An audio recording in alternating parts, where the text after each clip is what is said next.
Hello everybody, my name's James Davies, and today we're going to look at 3 pictures that were found on a film that hadn't been developed in a long time. So we're looking today at 3 photographs that I didn't take, but the reason I have them is that I bought the film that they were taken on. I was at a camera fair in Newbury in 2008, and I saw this roll of Ilford FP3 film, which came on a 620 roll.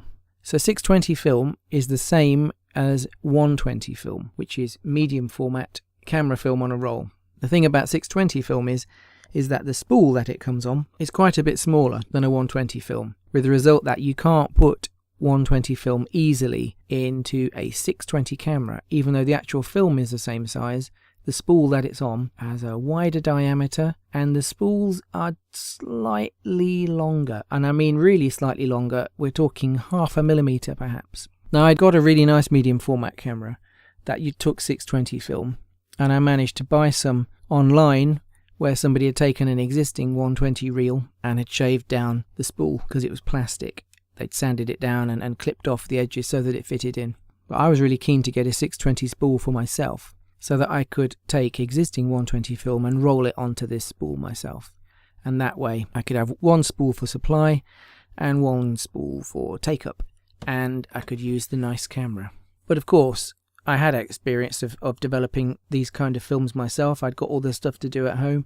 So before I took the film off the reel, I thought it would be worth developing it and seeing what was on there. Now in this particular instance, I put these pictures online on Flickr because there's something striking about all 3 of them. And when I describe each of the images, I'll tell you what I found from Flickr, or what I found from just looking at them in general, which is why of all the found photographs that have come into my possession, these 3 really stick out as being quite special.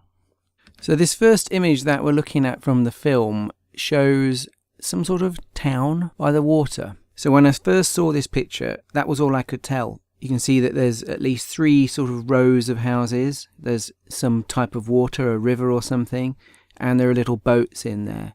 But apart from that, we can't tell very much about this picture.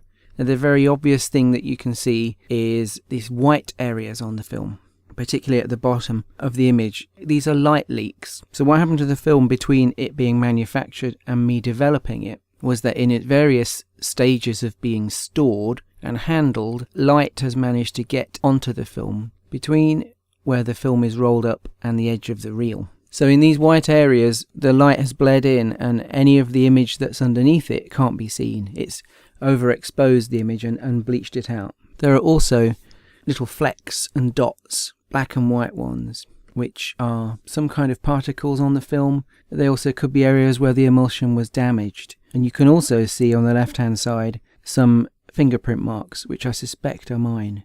So like I say, we have this image of a town by the water.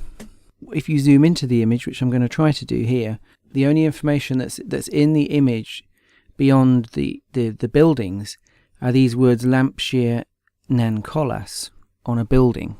Now at the time, in 2008, when I scanned the image, I tried using Google to see if they had any significance. And as I noted on the Flickr page, neither of them appear to be a place name. So Lampshire is not necessarily a place, and neither is Nancollas. And nothing seemed to come up at the time. The only thing that struck me about them was that they sounded like Lampshire or Nancollas, or both of them, sounded a little bit Welsh or Cornish. But I thought if they had anything, particularly with the water, because Wales and Cornwall are both coastal areas in the UK, that if they were going to be anywhere, they could be there. And I guess Lampshire Nancollas, it did indicate that the picture was taken somewhere in the United Kingdom, because those are not obviously place names from other places in Europe, for example. After a while on Flickr, somebody commented on it, a person called Airbreak1. And their comment was that Nancollas and Lampshire names seem to have strong links to Cornwall and Truro. So that made my initial instinct about those names being Cornish or Welsh. I was somewhat in the right area. And Airbreak1 goes on to say, to the left of your picture, it looks like a church. And there is a church in an old picture of Looe Harbour, which he links to on the Flickr page. So that gave me the first idea that this picture is actually taken in Looe in Cornwall. For anybody curious about that, by the way, that's Looe is spelt Looe. And subsequently, I've spent some time on Google Maps and Google Street View, and I've been able to confirm, I think fairly certainly, that this picture is taken in Looe. I was able to get this image, which is actually a Street View image from October 2009. And what we can see when we compare it to the original image is that the church is visible, and also the building that is the Lampshire and Nancollis building. And to the right of the Lampshire and Nancollis building is a house with 3 windows on the front. And I think that is the pink house in this Google Street View image. And like I say, Google Maps and Google Street View indicate that it is Looe in Cornwall. And what looking at both images, I mean, you have the water area with the fishing boats, you have the 3 tiers of housing, and I'm fairly certain that it is Looe in Cornwall. There was also a comment on the Flickr page from a user called King Cole 2013, and they said that Lampshire and Nancollis were a firm of estate agents with 10 offices in Cornwall, and that the firm of estate agents was sold in 1989, and the name was lost. So that gives a further context to the image, which of course implies that it was taken sometime before 1989. Now, I'm fairly certain from the actual brand of film, which is Ilford FP3, which was discontinued in 1968. So it's been taken somewhere before 1968. One last thing now regarding Lampshire and Nancollis is that if you do a Google search now for Lampshire and Nancollis, there's a little bit of information about them being an estate agents and a little bit of information about the history of the company. At the time, in August 2008, that wasn't available for me anyway online. So it was very interesting to have put this picture on Flickr and to have shared it and to have got this information back. And from that information, I was able to pinpoint the town it was taken in and something to do with the potential date and time from when it was taken. Other than that, it's a strange kind of image. All this light leaks and so forth and flared type stuff, it makes the image look really ghostly. But I don't want to get too hung up on that, because that's just a physical artifact. That's just a fact of when you have a roll film and it isn't stored in a completely dark place. That's just something that happens. And these might not have been such an obvious thing on the film if it had been developed more rapidly. But we're never going to know the story of why the pictures were taken at some point in the 1960s and not developed until I got the film in 2008. Although I'm going to talk a bit more about that in the next couple of pictures. So the second image is this portrait image, which I realise doesn't show up very well on what is basically the landscape format of YouTube. But of course I didn't choose to take the picture because it isn't my picture, all I did was develop it. So the inference that I'm making in this picture is that it was also taken in Cornwall. Now of course it's impossible to know what the history of the images on the film were, just because we can identify that one was taken in Cornwall, possibly in the town of Looe. It doesn't naturally follow that all the other pictures were taken either in Cornwall or in Looe, or even by the person who took that picture. Somebody could have said, hey, can I borrow your camera? We don't know. What is interesting about this picture is that it made me fully aware that these pictures had never been seen until I developed them. This is why a found film is a bit more profound than a found photograph. A found photograph has always been seen, even if it's only by the person who printed it. But a found roll of film, the pictures are taken and then they're not seen until they're developed. And if a long period of time has passed, you come to realise some strange things. In the previous image of the town, we know that from the information that was submitted by users on Flickr, that Lampshire and Nancollis was no longer in business as an estate agent. But when you get to see a picture of people, the gap of how long it was between the picture being taken and me developing it seems to become a bit more apparent. And although this picture suffers from the same artifacts that the previous image has, which is light leaking all over the place with flares coming in from left and right and being speckles and speckling on it and so forth, it is possible to see that this is an image of 2 guys. And these 2 guys appear to be having a day out at the seaside. The reason I'm going to say that it's at the seaside is that the surface of the land they're standing on looks sandy, and in the background is a driftwood kind of fence that is very typical of the kind used in the English seaside. I also think behind them is a body of water, separating them from a landmass in the distance, which would also match up with the coastal nature of Looe, because the pictures that I can see of Looe online show that it's on a kind of, I don't know the correct geographical term, a harbour mouth. It's possible to stand in Looe and see across body of water. So these guys appear to be standing next to some sort of vehicle, which I think is a train. Having done a little bit of research about Looe, where this picture was possibly taken, it is the case that Looe has a railway.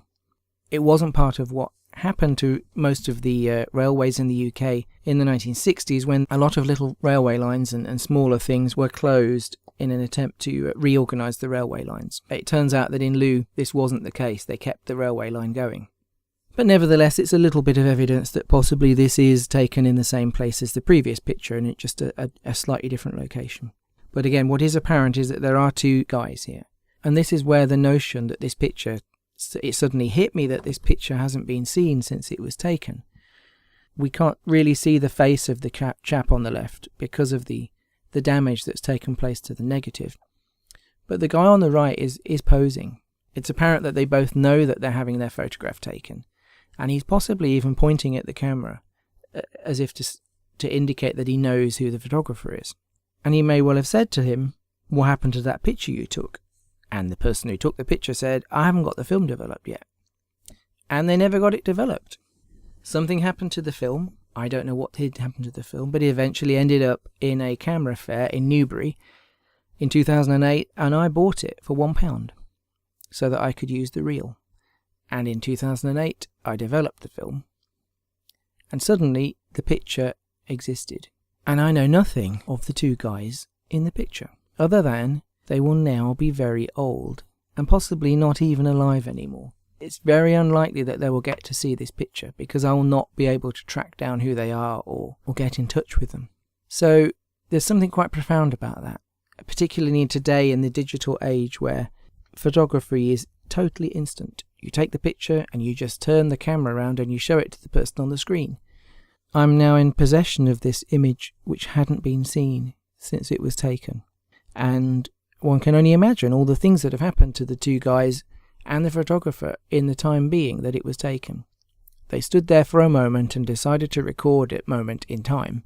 And then, just through chance, it wasn't revealed until much later. It's the kind of thing where if you set out to do it with a distinct purpose, you know that I'm going to take a film of pictures and I'm not going to develop them for 30 years. If one had intended to do that, it might actually be quite difficult to keep hold of the film and make sure it actually ended up in 30 years' time with someone who could develop it. So there's a real peculiar sense of serendipity here. I could talk a lot more about the picture, but I don't really know what I'm talking about.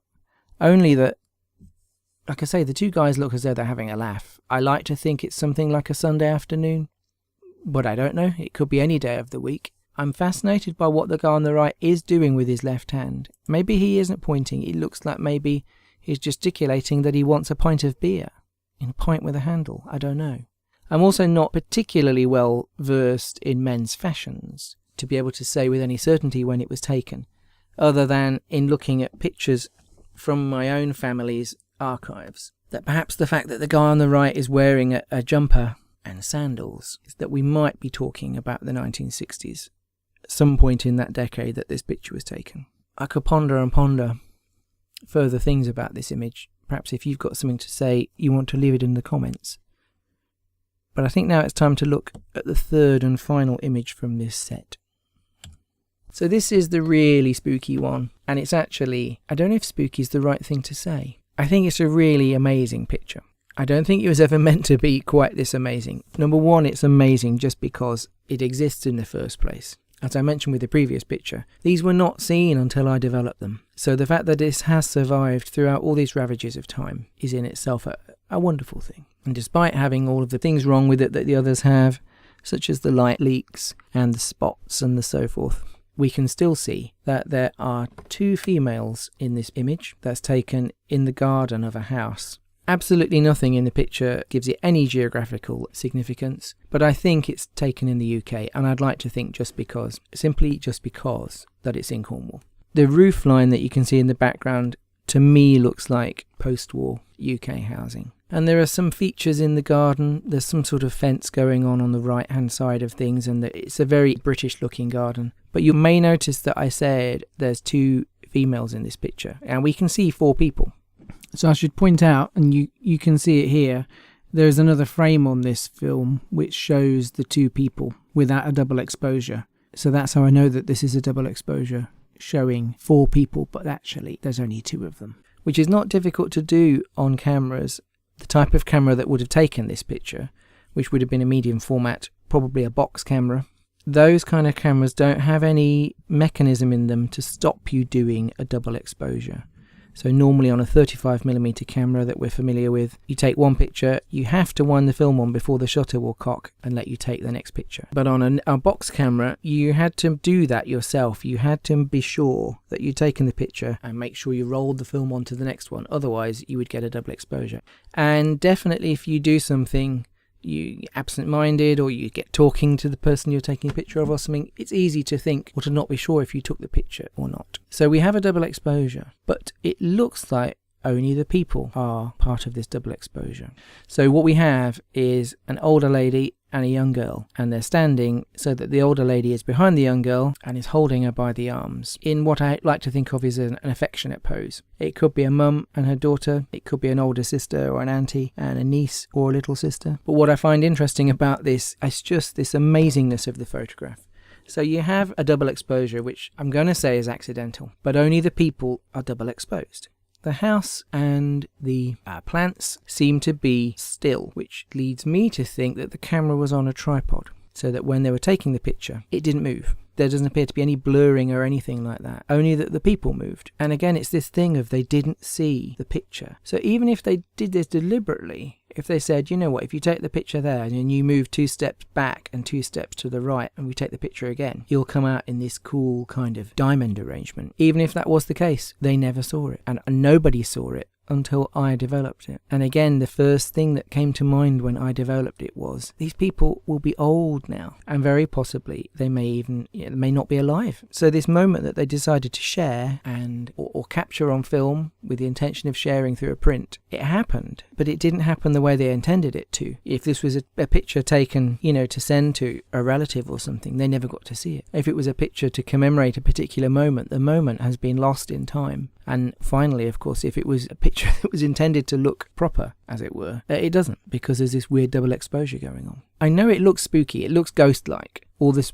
the white stuff, and, from the light leaking into it and so forth, and the spots that are on the image, and the fact that because it's double exposed, the images look what we would call ghostly. But I think it's far more magical and wonderfully serendipitous. And it's part of the magic of photography that this can happen. Not only you get this double exposure going on, but this bit I keep warbling on about the picture was taken at one point and it was never seen until a long time later. Now again, I'm no expert in fashions. I can't say for sure that there's anything in this picture that tells me exactly when it was taken. Only that again, from looking at pictures in my own family's archives, that this feels like images I've seen of my family members from the mid-1960s. From what we can see from the older lady's hairstyle, it doesn't seem very 70s, and it doesn't seem exceedingly formal. The younger girl is wearing, an interesting, looks like a jumper, and they're both wearing trousers, which I think is a little bit, again, I'm no expert on things, but I'm fairly certain that it was perhaps a bit more acceptable, it's a bit more fashionable for young women to wear trousers in the 60s than perhaps it was in the 50s. I really don't know, and if anybody is watching this and knows for certain about these things and wants to leave a comment, then that would be really useful. But just taking, again, another reading of it within my own personal experience of my life, but also through looking at lots and lots of old pictures from both my family, but also from other sources and things. There's a real strong sense for me of British life in the 1960s when I see this image. And I just think it's great. I think it really is great. I think it's really sad that I don't know who's in the image and I don't know how to contact anybody who might know them and to say that I have this image, and it could be you, it could be your mum, it could be your auntie. And again, I find it astonishing that both this picture that's meant to represent these two young people, one is younger than the other, but neither of them are old. By the time it got seen by anybody, they just would be old, just by the sheer length of time if it was taken in 1964 when I developed the film in 2008. 44 years would have passed. So if the little girl was 6, she'd be 52. And if the older girl was 16, she'd be 60. And it's very possible I've got those ages wrong and they'd be even older. And I've got the date wrong and they'd be even older. So, I don't know, it's just something fascinating about it. You get this hint about something, and yet you can never know the whole story. Or it's very difficult to know the whole story. I mean, it's possible. Just because I'm putting this out onto the internet, somebody will see it and a very faint transmission can be traced back to the original people. And if it can, that's fantastic. And by all means, please leave a comment if there's anything you can do to help that. Otherwise, it just sits here in digital format as the result of me wanting ultimately to have a reel for my camera. So that took a while. That was a long ramble, but I think the pictures were intriguing enough that they warranted some deep thought. As usual, if you want to comment about anything, do feel free to leave something in the comments below. If you like the pictures or you like the videos, please subscribe, and I will see you in the next Photo Chat vlog.